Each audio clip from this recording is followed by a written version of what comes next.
Hello and welcome. This is vlog number 1 of Nevada Real Estate, Agency and Federal Laws. You are studying with your Vegas agent.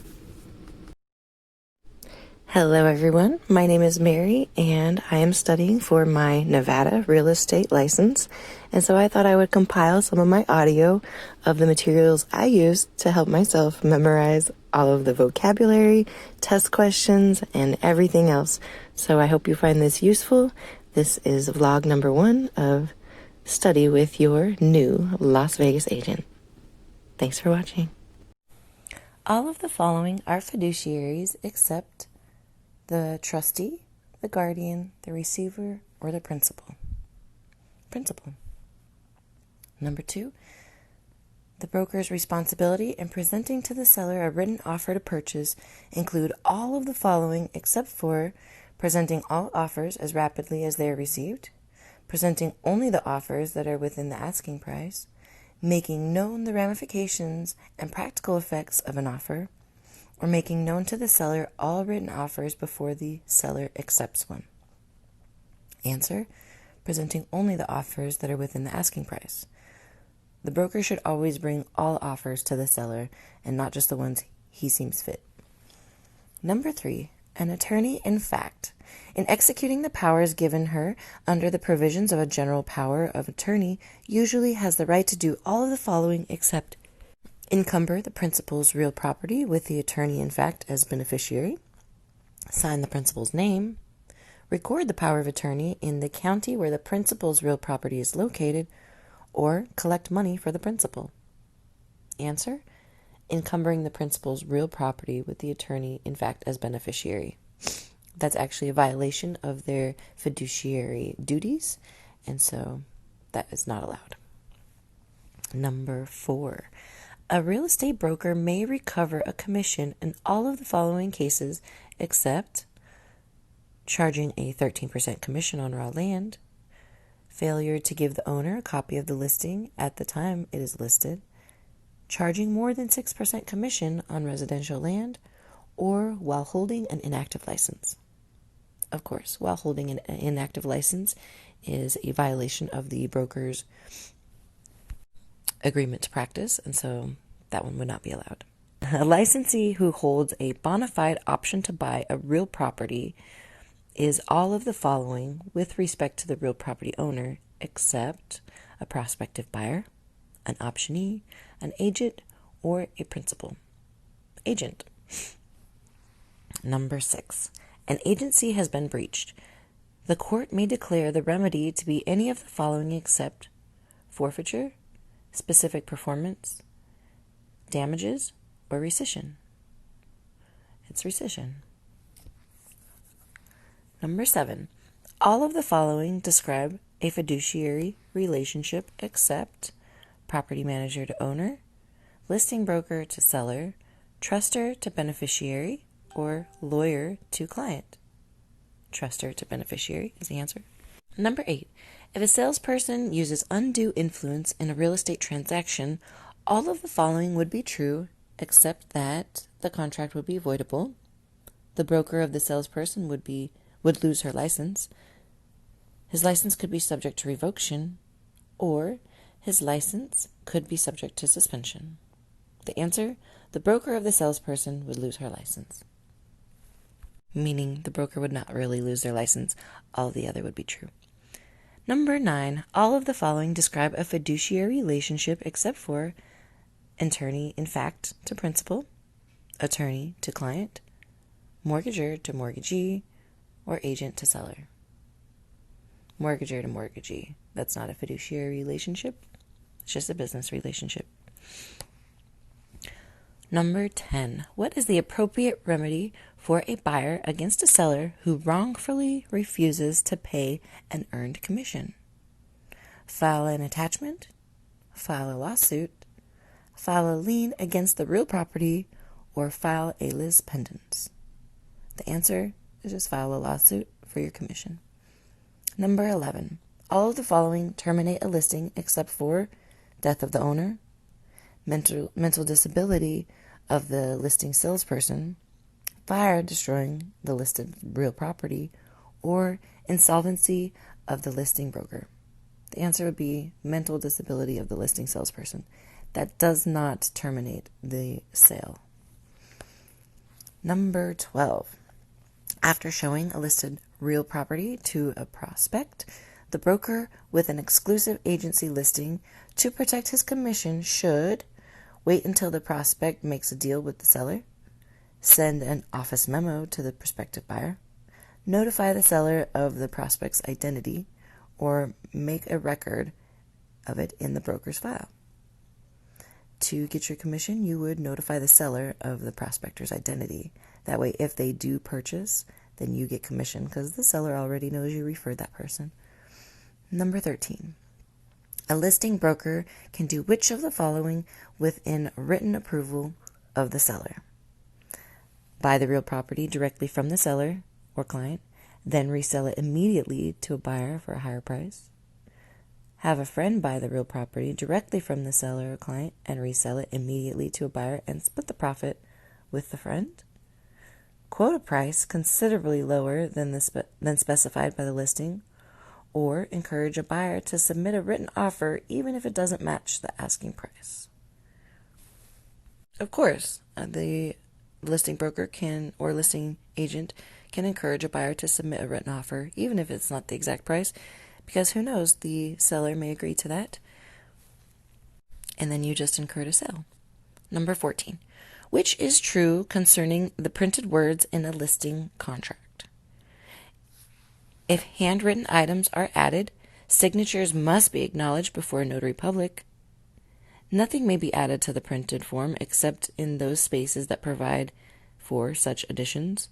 Handwritten words take precedence over printed words if there is a conflict of inconsistency, or the parties may not cross out any of the printed words.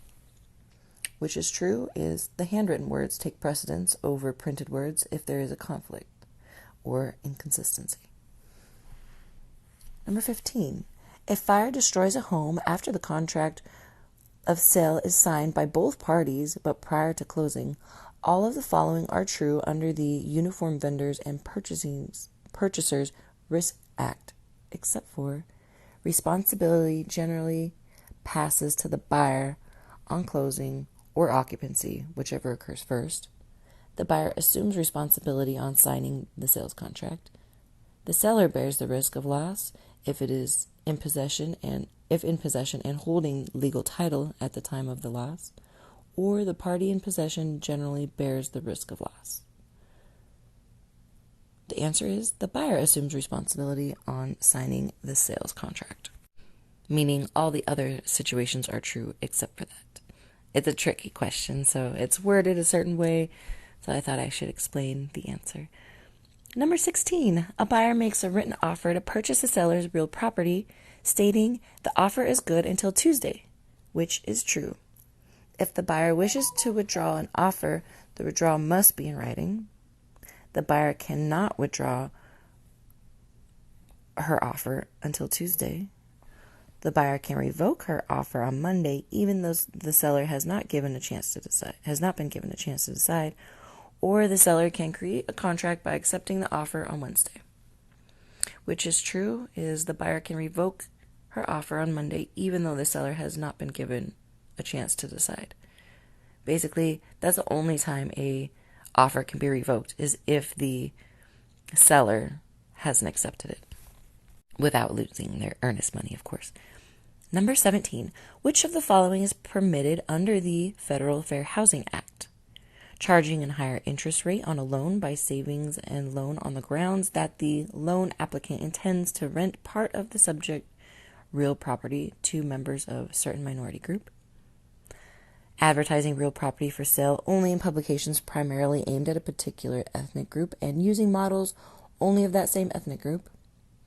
Giving preference to members of a certain sex in the selling of a home, or giving preference to members of the same political party.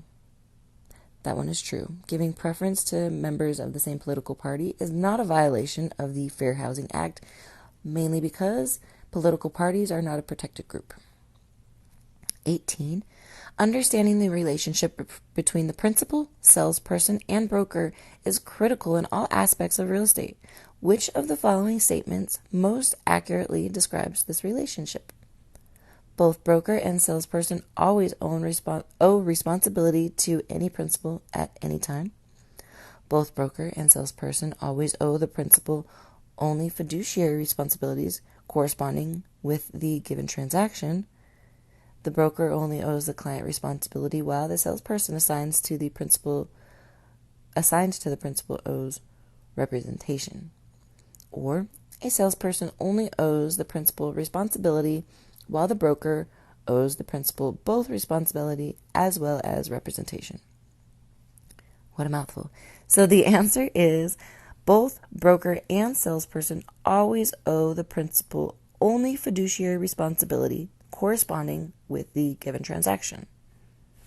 So specifically, when dealing with real estate, the broker and salesperson only offer fiduciary responsibility corresponding to the real estate in question. Number 19, the meeting of the minds is a very important step in the real estate process. What is true of this step? A contract is written in coordination with the buyer's demands. Equitable interest transfers with the meeting of the minds. Meeting of the minds is always initiated by the buyer to show good faith, or commission is paid when the approval is communicated to everyone. And, of course, when meeting of the minds happens, equitable title interest transfers with the meeting of the minds. That is the answer. So it's C. Equitable interest transfers with the meeting of the minds. And 20. Which of the following practices is lawful under the Federal Fair Housing Act? Requiring that all prospective residents have recommendations from current residents if most or all of the current residents are white Catholics. Selling lots only to builders approved by a realty company where no builder who is willing to sell to a minority homeowner can get the necessary approval. Requiring an applicant to sign a form noting the applicant's religious preference, or requiring all applicants to submit a credit report. So, under the Federal Fair Housing Act, the only one of these that is legal is requiring all applicants to submit a credit report. That's not discrimination if you require the same standard of all your potential buyers. Number 21. The principal of any transaction is entitled to do all of the following except for the disclosure of all material facts, obedience, a standard commission, or loyalty. Yes, a standard commission rate is what the individual is entitled to in the sale of real property. 22. James was the salesperson for the buyer in a given real estate transaction. The buyer agreed to the real property sales contract in early August. What can make this contract unenforceable? The contract did not have James' license number. The seller in the transaction is insane. The contract is verbal, or the contract must be enforced. Well, what would make it unenforceable is if the contract was verbal. 23. A salesperson responds to an ad in the paper of a for sale by owner. The owner gives the salesperson the keys to inspect the real property being sold. What type of agency is most likely created? A fiduciary, an implied agency, contractual, or no agency? The answer is no agency. The seller just pretty much let him go check out the property. And 24. Money is deposited in a trust account on behalf of buyer Eddie. Some of this money will be paid to Elizabeth's broker for the transaction that is currently taking place. Elizabeth can rightfully withdraw her share of the commission if the transaction is terminated. An account of all activity must be kept by Elizabeth's broker at all times. All of the interest involved in the trust account now belongs to Elizabeth. If Elizabeth deems it necessary, she can recover the advertising expenses of the sale anytime before closing. So the correct answer is an account of all activity must be kept by Elizabeth's broker at all times. Now, 25. Property management companies often deal with fixed operating expenses. All of the following are fixed operating expenses except for the property management fees involved with real property, the replacement of a leaking roof, the cost of fuel necessary for the maintenance of that real property, or all maintenance. Correct answer is the replacement of the leaky ceiling is not considered a fixed operating expense. That's kind of an unexpected additional expense. Okay, number 26. Which of the following individuals or groups of individuals has the right to sign a binding sales contract? An attorney in fact, someone selling trust property as a trust beneficiary, a salesperson who represents the buyer, or if the property is considered corporately owned, any corporate officer may sign the contract. Correct answer is only an attorney in fact.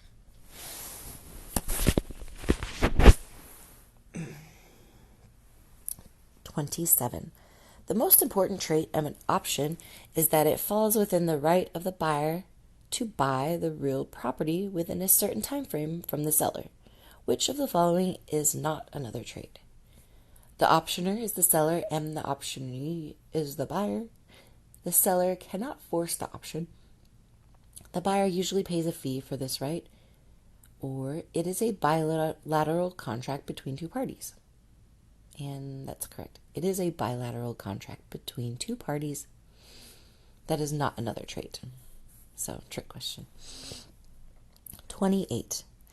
The American Disabilities Act of 1992 was a huge step in eliminating discrimination against individuals with disabilities.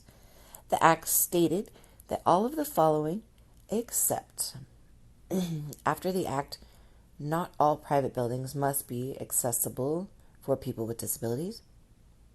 All telephone companies must provide hearing and speech impaired telecommunications 24 hours a day. After 1992, all prospective rental properties must perform the necessary improvements for any disabled lessee, or only employers with less than 15 employees can discriminate against qualified applicants with disabilities. Correct answer is after 1992, all prospective rental properties must perform the necessary improvements for any disabled lessee. An example, an individual with a wheelchair is approved to lease a downstairs unit, but there are stairs going up to his door. The landlord is now required to install a bit of a ramp or some way for the individual in a wheelchair to enter his unit. That would be an example of a modification that a property manager would have to make on his property according to the Disabilities Act. Number 29. A person gives an option to sell while an exclusive right to sell is still in effect. The optionee exercises her option 4 months after the listing expires. Which of the following is true? The broker is not entitled to his commission because the sale takes place after the listing expires. The broker is not entitled to his commission because he is given only an exclusive right to sell and not an option. The broker is entitled to his commission because the option to sell was signed during the term of the listing. Or the broker is entitled to his commission only if he had to show the real property to the person who exercised the option. The broker is entitled to his commission because the option to sell was signed during the contract agreement listing period. Okay, that concludes today's vlog. I hope you enjoyed it and found it helpful. Thanks for watching. Make sure to like, subscribe to support this channel. There will be much more content. So make sure to hit that notification bell as well so you don't miss out on any new videos. Have a great day.